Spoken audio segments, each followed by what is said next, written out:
जी नमस्कार।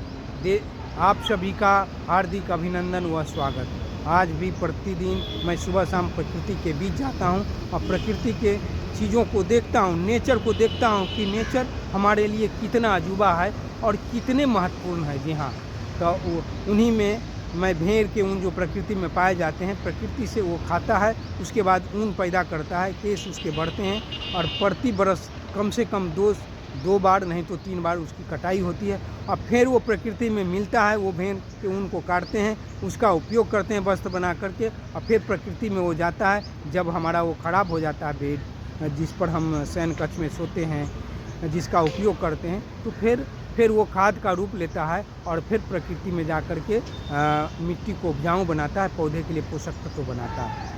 तो उसी भेड़ के ऊन जो वस्त्र हम बना रहे हैं, जो लोग कहीं भी वस्त्र मिलता है उसी पर सोएं।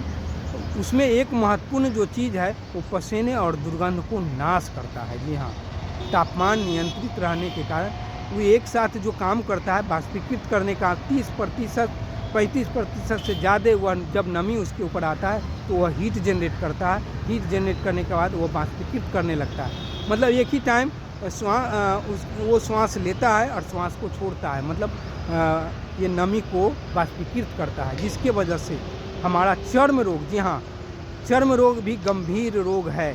जिसमें आपकी बात करें चर्म रोग की तो एक्जिमा, सोराइसिस, इन तमाम जो चर्म रोग है ये पसीने और उस पर पलने वाले बैक्टीरिया से होता है, फफूंद से होता है। जी हाँ, कवक से होता है, फंगस से होता है।